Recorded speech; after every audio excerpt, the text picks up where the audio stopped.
Welcome to the deep dive. Today, we're really uncovering an extraordinary story. It's from the American Revolutionary War. That's right. We've got this great collection of sources, historical articles, some deep research, even personal notes. And our mission for you listening is to really distill the essence of this woman, Deborah Sampson, a hidden revolutionary who just defied every single expectation. Yeah, what's so remarkable, I think, about Deborah Sampson isn't just that she fought for liberty, but how she fundamentally shattered the norms of her time, the really rigid societal and military rules. Absolutely. We're going to try and explore, the depth of her sacrifice and also the systemic barriers she was up against. Quite unique. Okay, let's jump right in then. So during the revolution, women were definitely involved, right? Managing homes, boycotting British goods. Crucial roles. Crucial, but often behind the scenes. Some, like Molly Pitcher, were camp followers, cooking, nursing, that kind of thing. But actually fighting in combat, strictly forbidden. Completely off limits. So this is where Deborah Sampson's path is just profoundly different. And it really makes you ask why. Why that path? The forbidden one. Her decision to enlist, but as a man? I mean, that wasn't just brave, it was revolutionary in itself. Totally. It wasn't about providing support, which was valuable but different. She deliberately took on a hidden combat identity. You almost hear her asking, why can't I fight for my country too? It feels like a challenge, not just to the British, but the unfairness right there in American society. She wanted full participation. So what pushed her? What was in her background that led her there?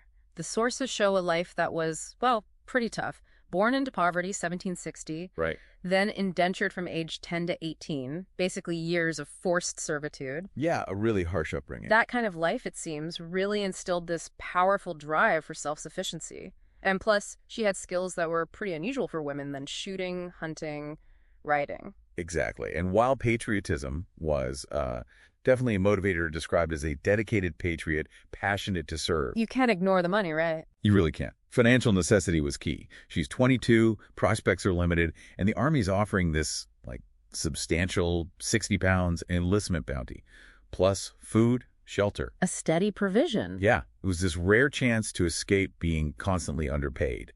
And the sources also mentioned she wanted maybe an easier and more exciting life, a chance to travel, things basically impossible for a single woman at the time. And she didn't succeed the first time she tried to enlist, did she? As Timothy Thayer? No, that attempt failed. It actually got her kicked out of her church, excommunicated. Oh, wow.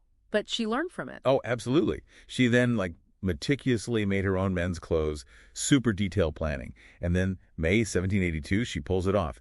Enlists successfully as Robert Shirtliff. Using her dead brother's name. Adopted her brother's name, yeah. And apparently her height and build helps with the disguise. It just shows incredible determination and resolve.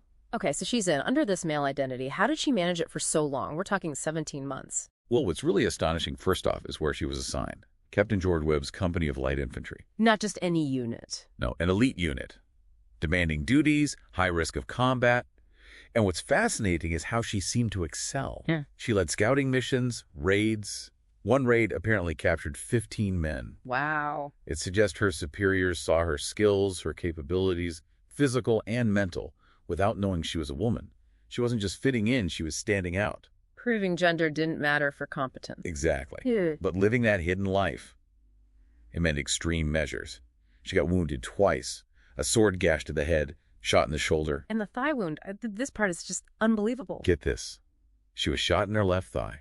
And to avoid the medics, avoid discovery, she dug the pistol ball out herself. With a penknife and the sewing needle. That's what the sources say, a penknife and a needle. It's intense. That desperation, it just shows the enormous psychological weight she was carrying, doesn't it? Absolutely. And apparently she even considered suicide rather than being found out. The fear of discovery was, stronger than the need for proper medical help. So how did she manage day to day? Well, extreme caution. Only dressing or using latrines in darkness, avoiding public urination, obviously, and strategically getting reassigned as an orderly to General John Patterson was huge. More privacy. Exactly. Yeah. Crucial privacy, better conditions away from the crowded barracks. That helped maintain the disguise.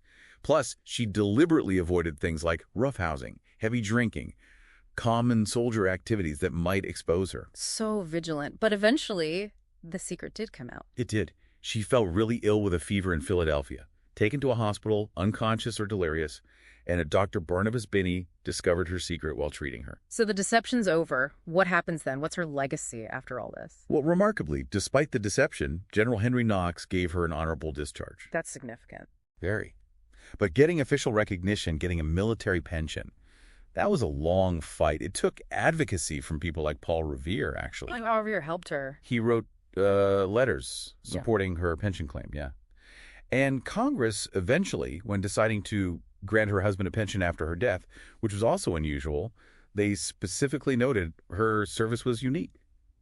They said the revolution furnished no other similar example of female heroism, fidelity, and courage. High praise, even after the fact. Absolutely. And she didn't just fade away. She went on this pioneering lecture tour talking about her experiences, sometimes even wearing her military uniform. First woman in America to do that kind of public speaking tour. Wow. And her story still echoes, right? There's even legislation named after her now. That's right, the Deborah Sampson Act. It focuses on addressing the specific health care needs of women veterans today, a direct link back to her struggle in service. So summing it up, Deborah Sampson's journey as Robert Shirtliff, it's just this extraordinary act of defiance against the norms of her time, isn't it? It really is a powerful statement about equality, about the artificial nature of those gender barriers, and her humility, serving anonymously for so long. It just underscores this deep commitment she had. So as you think about Deborah Sampson's life, her incredible story, what does it maybe tell you about quiet courage, about breaking barriers, finding your own way, even when society says, no, that's impossible? Something to mull over until our next deep dive.